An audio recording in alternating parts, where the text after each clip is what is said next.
O fim de 2019 trouxe três grandes novidades ao segmento dos sedãs médios. Primeiro, todo mundo viu, né? Chegou a nova geração do Corolla. A gente tem um vídeo publicado aí no Autoline, clique aí no canto superior direito da tela aí para você acessar. E o seu arquirrival Honda Civic também teve a sua versão 2020 apresentada. Uma pequena reestilização, a gente vai mostrar para vocês aí o que mudou, mas a grande novidade foi a introdução da versão de entrada LX, que é esse carro aqui que está com a gente, que é o único dos Civics abaixo de 100 mil reais, mais precisamente R$ 99.200. E a coisa interessante é que ele traz a maior parte dos itens de luxo e conveniência aí das versões mais caras, como vocês vão ver. E a terceira novidade foi a introdução de uma estratégia similar por parte da Volkswagen, que em dezembro apresentou a versão de entrada do Jetta 250 TSI, sem nenhum sobrenome, como Comfortline Highline, também nessa faixa de preço aí, R$ 99.990, também conhecido como R$ 100 mil. Tanto essa versão do Jetta quanto esse Civic LX aqui competem com o Cruze LT, um carro de R$ 99.390, mas mais do que isso, esse trio realmente quer buscar a versão GLI da nova geração do Corolla, que é um carro de R$ 102 mil. Notem aí, o ticket sobe um pouco, justamente porque ele é uma novidade, né? A nova geração acabou de chegar fresquinha, mas também porque ele é um líder isolado aí no mercado. Nesse segmento de sedãs médios, no consolidado de 2019, ele tem a participação de 43,3% de todo esse segmento. O segundo colocado, o Civic, também tem uma fatia grande, mas é um degrau abaixo, 20%, então tem o dobro de diferença aí. Mas abaixo do Civic ainda tem mais um degrau considerável, é o caso do Cruze, que tem 13,6%, e o Jetta ali tá meio que na lanterninha, tá fora do pódio, vamos dizer assim, com 8,5% de participação. Lembrando que o Jetta deve subir um pouco de participação, deve crescer um pouco, abocanhar um pouquinho mais o mercado com a entrada dessa versão de entrada do próprio Jetta. Evidentemente, esse é um segmento muito concorrido e prova disso é que existe uma diferença só de R$ 3 mil aproximadamente aí entre esses quatro carros nas suas versões básicas. Hoje a gente vai conhecer aí os detalhes dessa versão LX do Civic, a gente vai ver tudo que ele tem de bom, né? Tudo que ele conseguiu pegar de itens de luxo, conforto, conveniência e segurança das versões mais caras, o que ficou de fora também. Vamos analisar as qualidades e os defeitos do carro. E aliás, se você ainda não viu, não visitou, visite autoline.com.br. A gente tem lá mais de 4 mil ofertas de Civics de todas as gerações, incluindo essa daqui, incluindo carro 0 km também. E lógico, antes da gente começar, vale o toque. Se você não assinou o nosso canal ainda, clique no botão vermelho ali logo abaixo do vídeo. Também aproveite aí para ativar os sininhos para receber notificações de novas avaliações como essa daqui. Vamos lá?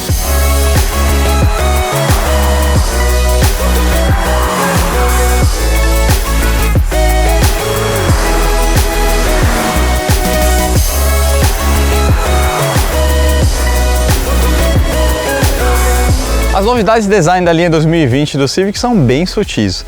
Aqui na dianteira a gente tem um para-choque novo. Não sei se você lembra, o para-choque antigo do Civic, ele terminava aqui, ele fazia uma espécie de bocarra em forma de ômega. Agora a gente tem um elemento inteiriço aqui, né? Ele vai de ponta a ponta, uma espécie de splitter aqui na dianteira. E a gente tem agora essa moldura cromada aqui em torno aqui dos faróis de neblina, ausentes aqui na versão LX, né? Outra novidade grande a gente tem aqui na parte das rodas, um desenho um pouco mais esportivo, né? Com 10 raios aí bem retilíneos. E na traseira a diferença é bem sutil mesmo, tem que olhar com muita atenção, que mudou aqui a régua na porção inferior do para-choque, agora é uma régua inteiriça cromada, e é só em termos de novidades de estilo. Isso porque as novidades de fato na linha 2020 estão mesmo no cardápio, ou seja, essa versão de entrada LX, que é R$ 6.300, mais barata que a Sport, que era a versão mais em conta até então. Por outro lado, a gente perdeu a opção do câmbio manual no Civic, então agora todos os Civics são equipados com câmbio CVT automático, né, com 7 marchas simuladas, mas é um sistema de transmissão continuamente variável. Agora, quais que são os destaques aí dessa versão LX, a nova versão de entrada aí do Civic? A primeira coisa que vale a pena pontuar é que a Honda se preocupou em preservar, vamos dizer assim, o status de todos os Civics 2.0 aspirados. Então, visualmente, esse carro aqui é idêntico à EXL de R$ 114 mil, com a diferença dos faróis, que são de LED ali na EXL, e a ausência dos faróis de neblina. Mas, por exemplo, as rodas Aro 17 são exatamente as mesmas, uma vantagem em relação aos seus rivais que utilizam rodas Aro 16 nas suas versões de entrada, e eles preservaram aí toda a mesma apresentação. Então, os frisos cromados, maçanetas, lanterna lanterna traseira de LED, tudo aí é exatamente igual. Inclusive a Honda não utiliza aqui no Civic o emblema identificando a versão nos carros 2.0 aspirados, então realmente fica mais difícil você ser identificado como com a versão LX. Mesmo sendo a versão de entrada do Civic, ela já vem bem recheada em termos de equipamentos. Então esse carro aqui já tem 6 airbags nas frontais, laterais e de cortina, controle de tração e de estabilidade, assistente de partida em rampas, freio de estacionamento eletrônico, um volante multifuncional, câmera de ré e cruise control, controle de velocidade de cruzeiro. Mas vamos ao que o LX não tem em relação às demais versões. O primeiro item que eu vou falar, na verdade, é até uma preferência minha, que é a questão dos bancos em tecido, né? Esse carro aqui é equipado com os bancos em tecido, nada daquele couro sintético, eu não gosto muito, que agarra um pouquinho na pele, né? Isso aqui eu acho até mais confortável e também bastante bonito. Agora tem outros 3 itens aí que talvez façam um pouquinho de falta. O primeiro deles talvez nem tanto, que é o sistema de acionamento automático dos faróis, que está presente no Sport. O Sport também tem as aletas para trocas de marchas, né? Para você conseguir operar aí as 7 marchas simuladas do câmbio CVT, esse carro aqui não tem. E por último, que talvez seja a grande mancada aí do Civic LX, é a ausência do sistema de infotainment, né? Com conectividade, Android Auto, Apple CarPlay, todos esses itens aí. Isso aí tá tudo presente na versão Sport para cima. Aqui a gente tem um sistema bem mais modesto, com conexão Bluetooth só, então praticamente como se fosse um rádio, vamos dizer assim, com uma tela multimídia, né? Com uma tela de 5 polegadas, digital e tudo mais. Aparece a imagem da câmera de ré, mas você não consegue conectar o seu celular, enfim, você não consegue usar o Waze nem nada disso. O que eu acho uma mancada bem grande aí para um carro de 100 mil reais. A gente entende aí que a Honda fez algumas escolhas, né? Que ela tem rodas 017, área digital e tudo mais, mas eu acho que na montagem aí dos equipamentos, algumas pessoas vão sentir falta disso, especialmente hoje em dia. E uma outra coisa que é um pouquinho esquisita é que nenhuma versão do Civic 2.0 aspirado traz sensores de estacionamento, nem atrás, nem na frente. Um item que está preservado somente para a versão Touring, vindo de fábrica, mas é um equipamento que você consegue equipar na concessionária. Com exceção do motor 1.5 turbo que equipa o Civic Touring exclusivamente, todos os demais Civics vêm com esse motor aqui, que vem inclusive da geração anterior, né? O 2.0 iVTEC Flex One, um motor de 155 cavalos a 6.300 RPM e 19,5 kg de torque a 4.800 RPM. Bloco cabeçote de alumínio. Esse aqui é o famoso R20, né?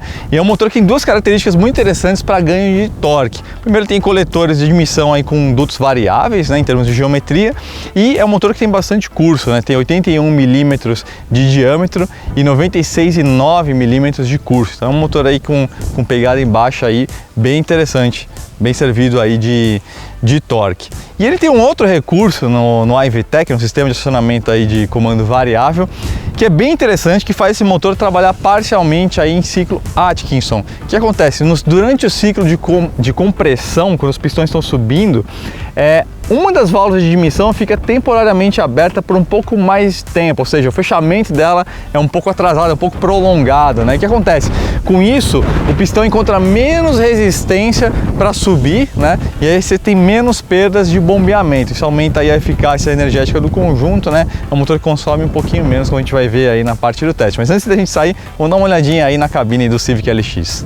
Mesmo sendo um pouquinho mais antigo que o Corolla, eu tenho a impressão que a cabine do Civic é um pouco mais harmoniosa, e isso que a cabine do Corolla é bem interessante, né? Falo do Corolla aí porque é o grande rival do Civic já há várias gerações, né? Em relação à geração anterior do Civic, a gente perdeu aquele sistema de painel em 2 andares, né? Muito em parte também por causa da coluna A bem avançada para frente que o Civic tinha, o que deixava o painel um pouco profundo demais, né? Que a gente tem uma coisa um pouco mais compacta, mas bem sofisticada. Então a Honda, se a gente perdeu os 2 andares, que muita gente gostava, por outro lado a gente ganhou várias camadas sobrepostas aqui na parte do painel, né? E elas estão sobrepostas de uma forma bem harmônica, então fica uma coisa realmente chique, sofisticada, bem legal.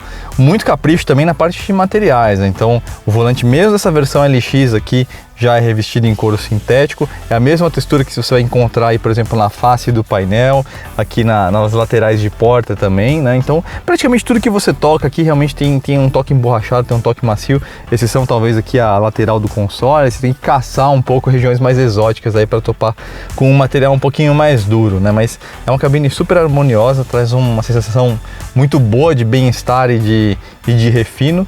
muito bem caprichado, e a posição de direção também é excelente, digno de aplauso, não só para quem gosta de direção esportiva, né? Então o banco ele realmente fica próximo ao assoalho na regulagem mínima, os pés para frente, uma posição bem esportiva, ajudada aí também pelo volante de diâmetro pequeno, mas para quem gosta de uma posição um pouquinho mais alta, também a amplitude aqui dos ajustes é muito boa, né? Então às vezes, por exemplo, uma pessoa mais baixa consegue encontrar uma posição muito confortável, aí, uma posição bastante segura aí para dirigir. Vocês estão vendo aqui, os ajustes são todos manuais, né? Eu acho que isso é algo que não me incomoda particularmente. Faz falta aí, como a gente falou, né? As aletas, que você só vai encontrar, as aletas para trocar as marchas manualmente no câmbio CVT, você só vai encontrar isso a partir da versão Sport, né? Quando a gente vai aqui para o console central, ar-condicionado digital, né? Isso é um destaque em relação ao Corolla GLI, por exemplo. Então, o ar digital não é só um controle com um mostradorzinho aqui, não. Na verdade, se controla a temperatura diretamente, né? Então, o próprio sistema vai regular a temperatura para você, então tem um confortinho a mais aí. Por outro lado, aquela questão que eu falei para vocês, né, que a gente tem um sistema, um rádio com Bluetooth aqui, né, uma coisa um pouco mais limitada, bem mais limitada na verdade, que o sistema de infotainment propriamente dito que você vai encontrar a partir da versão Sport, né, com conectividade Android Auto, Apple CarPlay e tudo mais. Então, para quem não se importa muito com isso, não usa muito celular ou enfim, não se importa de pegar as instruções do Waze só pelo áudio Bluetooth, tudo bem, não vai fazer grandes faltas, né? Mas realmente é uma cabine bem interessante, muito bem resolvida. Ah, e antes da gente falar ali do espaço traseiro, tem um recurso interessante aqui que é uma espécie de econômetro que a Honda adotou, mas um econômico gráfico, né? Um econômetro. Ele tem dois frisos na porção superior ali do painel, ficam verdes quando você está andando de forma econômica, né? E aí quando você imprime um pouquinho mais de carga no acelerador, ele perde a cor, né? Significa que você está matando algumas árvores aí, mas é um jeito meio lúdico aí de te orientar a guiar da forma mais econômica. Vamos ver agora o espaço traseiro. Olha, espaço traseiro talvez seja o grande destaque do Civic. Eu tenho 1,82 m, olha a quilometragem que sobra aqui para frente. Então é um espaço muito grande. Esse carro tem 2,70 m de entre-eixos, né? Inclusive é o mesmo entre-eixos aí do Corolla e do Cruze, né? O Jetta que tem aí 5 centímetros a menos de entre-eixos, mas é um carro para longas viagens, então é muito confortável, ou seja, a gente tem um ângulo de encosto muito bom. Então aqui a sensação de bem-estar é excelente também, até pela questão da forma como está finalizada aqui essa parte do apoio de braço, combinada aí com esse apoio central de braço aí com o porta-copos. Então realmente é um carro muito legal para viagens longas. Agora, o quinto passageiro não foi muito exatamente privilegiado aqui, justamente por a presença desse cara aqui, então ele não fica muito bem encaixado com as costas aqui, né? A única coisa que eu tenho aqui para reclamar aqui em relação ao Civic é que a Honda deixou as saídas de ventilação traseira somente para as versões EXL e Touring, né? Faz parte da composição, questão de custo e tudo mais, mas acaba fazendo falta aí um carro de 100 mil reais. Acho que talvez fosse o caso realmente de tê-lo. A gente tem aqui dentro 525 litros de porta-malas. Não sei porque tive essa ideia de sair de dentro, agora tem que repetir isso toda vez.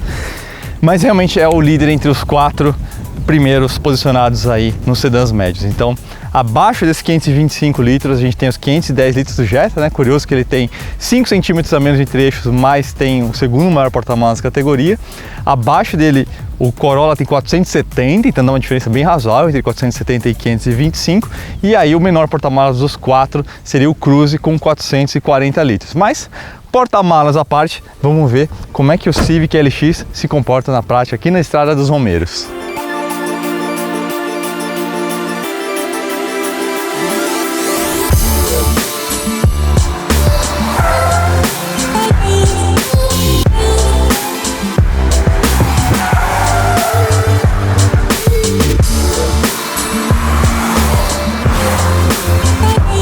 Bom, gente, vamos ver então como é que é a pegada do Civic LX, versão de entrada, 155 cavalos, aí 19,5 kgfm de torque, motor aspirado. E de saída já vou dizer, já vou pegar a parte de serra aí. O primeiro assunto que eu vou trazer é sobre a parte dinâmica desse carro, que eu acho que é realmente onde ele se sobressai muito na parte emotiva. Então vamos lá. Eu estou no modo S, então vocês vão ver que o câmbio CVT vai trabalhar numa rotação bem cheia, vai deixar aí o motor sempre perto da rotação máxima de potência, caso 6.300, 6.500, até passa um pouquinho disso. Então vocês vão ver que esse é um lado um pouquinho mais chato aí do CVT, quando você faz muita demanda realmente no acelerador, ele trava ali na rotação mais alta. Então vamos lá. E lembrando que aqui a gente não tem aletas, né, para troca de marcha nessa versão. Ó, tamo lá, 6.300, 6.500. E aí ele mantém aí a uns 6.700 mais ou menos. Presta atenção o quão pouco eu preciso esterçar o volante para o carro contornar as curvas. Praticamente nada. Essa caixa de direção é muito rápida. É uma caixa de direção de relação variável, né? Mas perto do centro a relação dela é de 10,93 para 1. Então é quase como se fosse uma Ferrari a caixa de direção perto do centro. É muito rápida. Você vira muito pouco. E o carro é muito, mas muito plantado. Então, transferências diagonais, a gente vai ver bem isso nessa curva aqui, a curva E dos nossos amigos entusiastas. Você vai ver como o carro arrasta muito pouco a dianteira. É inacreditável como eles conseguiram fazer um carro tão equilibrado. Então, se esterça um pouquinho. Escutaram o pneu cantando de leve, mas eu não precisei esterçar mais do que a atitude de guinada do próprio veículo, né? Então, não é um carro que você precisa esterçar muito, convencer ele no volante para ele entrar na curva. Assim, você pode até pensar, falando, nossa, para que eu preciso de um carro com tanta capacidade dinâmica? Na verdade, não é isso. Você vai precisar de um carro com essas características, você vai aproveitar essas características quando você estiver descendo, né, com a sua família, descida de serra, com o carro carregado, cheio de mala, etc e tal. É uma situação que não é esportiva, mas é de sobrecarga dinâmica, né? Então, um carro muito bem ajustado, nessas condições, ele tem sobra, né? Então, se acontecer imprevisto, um cachorro atravessou a rua, ou, sei lá, um carro fez uma ultrapassagem em lugar devido, você consegue fazer um desvio muito rápido, mas essa caixa de direção, os caras conseguiram calibrar aqui de uma forma que ela é rápida, sem ser ultra sensível. Então, a relação, os caras mataram a pau, realmente é muito boa. E aí, antes mesmo de falar de toda essa parte aí, né, de motor, câmbio e suspensão, vou abordar isso em sequência, eu queria falar sobre a plataforma desse carro e dar uma pequena bronca na Honda, na verdade, porque é o seguinte, cara, essa plataforma aqui é muito, mas muito boa, e a Honda sequer deu um nome para ela, chama de plataforma global, sem o nome próprio, em minúscula mesmo, e ela é uma plataforma que não deve nada para a MQB e tem a tendência até de ser melhor do que a própria MQB em algumas coisas. Então, a rigidez de torção, por exemplo, dessa plataforma, ela é 23% maior que a geração anterior. E mesmo a rigidez da flexão aumentou pra caramba, 19%. Eles diminuíram o espaço entre soldas na fabricação do monobloco de 40 mm para 20 mm. Então, com muito mais pontos de solda, a interação entre as chapas ela fica mais reduzida, vamos dizer assim, ela fica mais integrada. Aqui tem uma presença enorme de aços de ultra alta resistência, aí na casa de 59% de alta resistência e de ultra alta resistência na casa de 14%. Então é uma plataforma realmente muito sofisticada. Pra você ter uma ideia, toda essa presença de aços de alta resistência, né, para que serve isso, né? Fora o ganho à resistência, como o próprio nome diz, você consegue utilizar chapas mais finas, né? E aí com isso o peso do veículo diminui e você ganha em tudo, né? Você ganha aí em eficácia energética, em desempenho, enfim, em frenagem. O carro fica melhor, o carro mais leve, ele é melhor. Então, mesmo 10 centímetros maior do que a geração anterior, esse Civic aqui, ele é 31 quilos mais leve, né, quando a gente considera a carroceria. Lógico que dependendo da versão, equipamentos e tal, talvez fique até um pouquinho mais pesado, né? Mas é uma base muito boa, tanto que a versão super esportiva, né, desse carro Type R, ele era o recordista de Nürburgring até há pouquíssimo tempo atrás, né? Então, a base do carro, eles conseguiram fazer uma base sensacional. E a Honda não aproveita muito isso, não divulga muito isso, como a Volkswagen faz com o nome MQB, por exemplo, né? Eles criaram praticamente um conceito de marca, uma submarca ali na Volkswagen com o MQB. E esse carro aqui, em termos de plataforma, não deve nada e, ao mesmo tempo, a Honda não aproveita muito bem, né? E, então, assim, a base do carro é excelente. Então, isso acho que é a parte que mais surpreende e é um lado mais racional e entusiasta ao mesmo tempo, consegue agradar os dois extremos, porque a tocada do carro é realmente maravilhosa, mas o carro não é duro. Eles conseguiram achar um balanço entre carga de suspensão, contenção de rolagem de carroceria e o mínimo de torção da carroceria, conseguiram um resultado sublime, assim. O carro realmente é uma delícia de andar para você fazer tudo. Então, pra você andar na cidade, pegar uma buraqueira aí, é uma suspensão que trabalha muito mais gostoso, por exemplo, do que as duas gerações anteriores do Civic, né, que é um carro mais travadinho, com menos curva de suspensão, né, e ao mesmo tempo o carro virou um desbonde aí em trechos mais velozes, né, então, por exemplo, essa sequência de NDS que a gente tem, dá para entrar até carregando um pouquinho no freio e o carro traz sem arrastar a frente, então é realmente, ó, ele vem, eu quase nos terceiros, vocês viram? Então realmente impressiona, é muito bem, é a finesse, conseguiram um resultado de uma sofisticação de refinamento que, olha, realmente é de balançar aí, cara, é muito legal mesmo. O motor é outra parte interessante, né? A Honda trouxe esse mesmo motor, né, o R20 que a gente comentou, lá da geração anterior, da nona, né? Mas é um motor que está sobrando aí em termos de eficácia para um aspirado, né? Então, vou botar no modo D aqui, daqui a pouco eu vou falar no câmbio, a rotação já caiu, né? Já vou falar sobre o câmbio, tá? Enfim, o motor ele realmente tem uma eficácia muito boa, né? A gente está aí com a média de consumo aí com etanol, fica aí na casa de 8 km por litro mais ou menos na cidade, entre 11 e 12 aí na estrada. Então é realmente muito eficaz, muito legal, pô, um motor aspirado, conseguir uma média dessa num carro desse porte, realmente não é para qualquer um. E aí nisso ajuda também a transmissão CVT, né? A Honda conseguiu achar uma receita bem equilibrada, muito boa com essa transmissão CVT. Então você não sente, é lógico, tirando aquele caso que eu falei, quando você pisa fundo no pedal, esmaga o pedal do acelerador e aí ele fica travado naquela rotação alta para sempre, né, enquanto você estiver pisando. Tirando esse incômodo de áudio, vamos dizer assim, ela é muito bem programada. Então, vocês viram, eu passei do modo S, né, que seria mais para uma ultrapassagem ou para uma condução de serra, uma direção esportiva, enfim. Passei pro dele, já mantém a rotação super baixa, que a gente tá quase 1000 RPM agora, né? A gente tá, você vê que quase nada aqui, então é uma roda soltinho. Quem já conhece o Fit, né? A Honda realmente tá mandando muito bem na programação, Toyota também, né? Justiça seja feita na programação dos câmbios CVT. Então, talvez você sinta um pouco de falta pelo lado entusiasta, aí vamos dizer assim, das aletas atrás do volante, para uma situação dessas, de serra, alguma coisa assim. Mas eu vou ser bem franco com vocês, tá tão bem ajustado aqui, lembrando, né, o câmbio ele opera não é só com a rotação do motor, né, ele opera com o acelerômetro, que é esse aqui no celular, né, quando a gente mexe assim, o celular detecta a posição, o movimento do celular.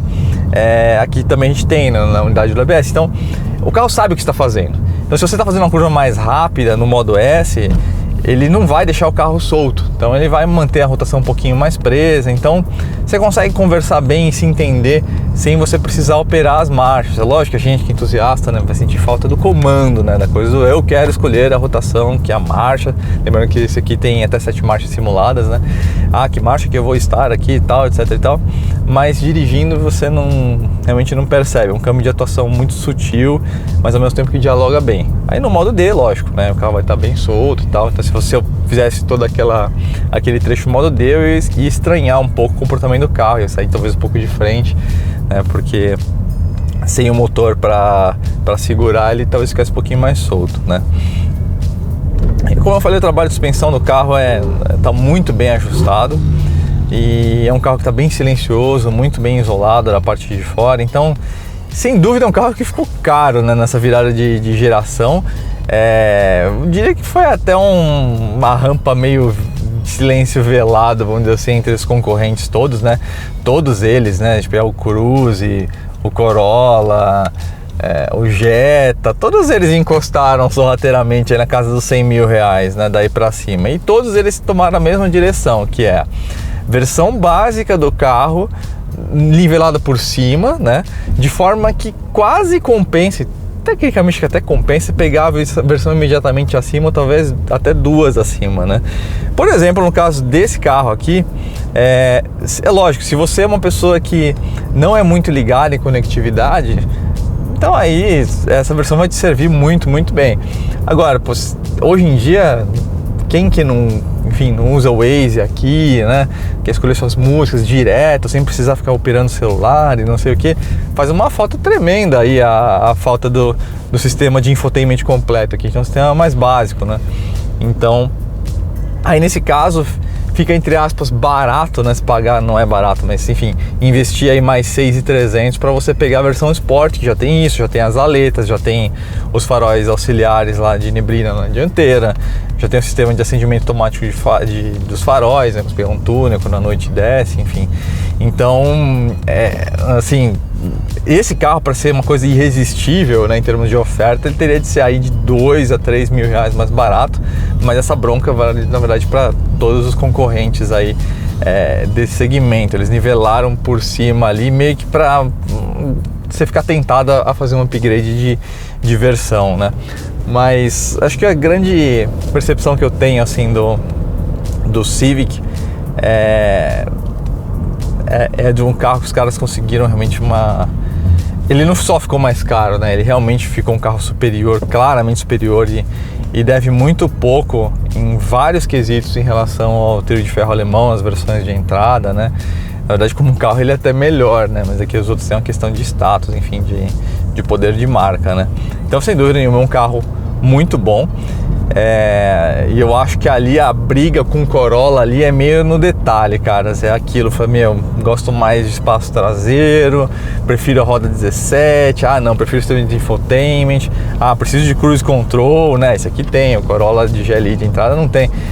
Acho que isso aí dá até uma discussão. Vou gravar um vídeo disso aí nos próximos dias, nas próximas semanas aí para vocês aí no Autoline, fazendo um balanço aí entre esse Civic e o Corolla, os dois de entrada, né? O Civic LX e o Corolla GLI, porque realmente é uma decisão difícil. Eu não consigo responder nesse exato momento qual que seria a minha preferência, mas dá uma discussão muito boa. Então, pessoal, é isso aí. Tá avaliado o Civic, espero que tenham gostado, espero que tenha sido útil. Realmente um carro muito, mas muito interessante, e surpreende essa parte aí de tocada, muito legal mesmo. Então, nos vemos numa próxima aí. Obrigado, um abraço.